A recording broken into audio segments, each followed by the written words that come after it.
Ever thought about making the world's most expensive island even bigger? New York City is considering a massive extension called New Manhattan. This project aims to save the city and house 250,000 people. It sounds like a sci-fi movie, but the need for space is real. This project is a total game changer that could redefine the Big Apple for generations to come. Imagine adding nearly 1,000 football fields of brand new land right off the southern tip of the island. It's the equivalent of pushing the city limits into the harbor to fit 247,000 extra neighbors.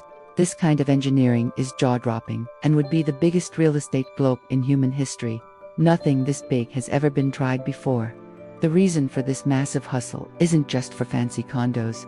It's about surviving the climate crisis. Back in 2012, Superstorm Sandy showed everyone that Lower Manhattan is totally vulnerable. It caused billions in damage that was terrifying for the locals. Now, the city is racing against the clock. The financial district can't end up underwater like a modern Atlantis. Action is needed now. Things are getting sketchy fast, and predictions for 2050 should have everyone on high alert. Experts say 37% of Lower Manhattan will be at constant risk of nasty storm surges and rising tides. Without a heavy-duty defense plan, the world's money capital could literally find itself knee-deep in seawater. It is a scary thought for the city's future, impacting millions. The New Manhattan plan is to build a high-tech shield of elevated wetlands all around the current tip of the island. This green belt would soak up the ocean's punch, saving billions of dollars in future repairs and flood damage. It's the classic move: spend some serious cash now, or pay the ultimate price later, when the big storms hit hard. But hey, if you think growing the island is a new vibe, the Dutch were doing it back in 1623, when they founded New Amsterdam. Manhattan's tip was way smaller than what we see on maps today. The original colony was so tiny it actually ended at a 12-foot-high wooden wall for protection against intruders. That wall sat exactly where Wall Street is today, the world's money hub that everyone knows. It's wild to think the biggest financial center on the planet started inside a cramped little fence. Over the years, the city got so crowded that people started making their own land using trash and construction rubble. By 1800, they had already added about 71 football fields worth of space to the original island. Manhattan has always been like a living organism that stretches out whenever the city's fame gets too big for its boots.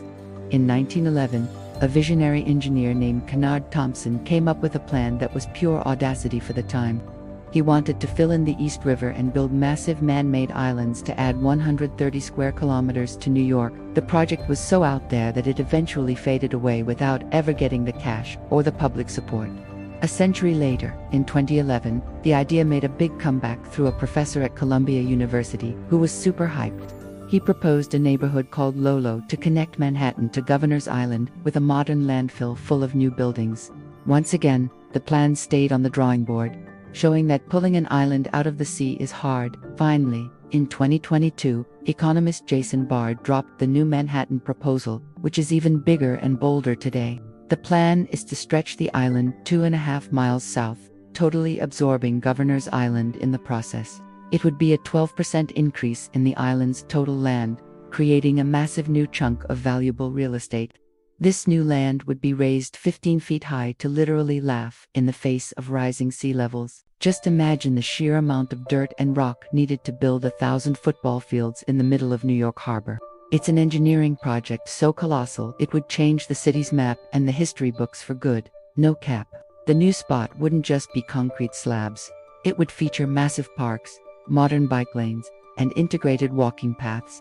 Plus, subway lines would be extended to link New Manhattan with the rest of the city perfectly. It would be a neighborhood built from scratch in the city that never sleeps, packed with the latest high-tech urban design. One huge reason this project is getting serious looks is the housing crisis that's suffocating New Yorkers. Since 2010, jobs have gone up 22%, while housing only grew by 4%.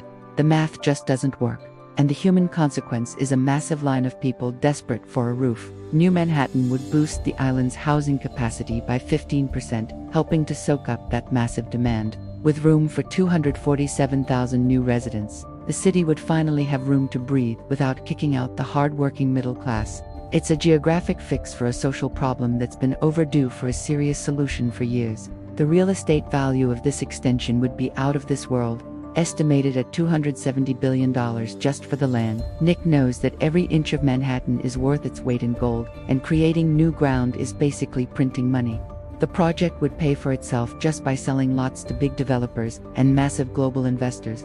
To give you an idea of the flex, some apartments near Central Park cost $30,000 per square foot. Imagine the price tag on a brand new building with permanent ocean views in New Manhattan with no neighbors in sight. It would be the new symbol of global ultra-luxury, attracting the richest billionaires from every single continent on Earth. But it's not all sunshine and rainbows. The project is under a heavy cloud of serious criticism right now. The construction costs would be tens of billions of dollars, a price tag that scares any taxpayer or politician. If the city pays, the locals will be mad. If it's private, luxury will take over without any mercy for regular folks. There's a real fear that New Manhattan will just become a playground for the rich without helping the local working class.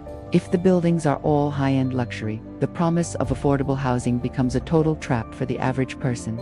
Plus, it would take decades to finish, and the city needs a housing fix right now, not way later.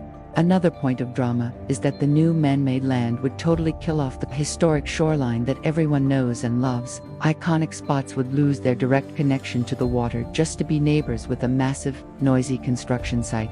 It's such a huge visual change that many traditional New Yorkers are ready to fight the project. Even if the mega project is still a dream, a smaller version is actually starting to happen right now in the city.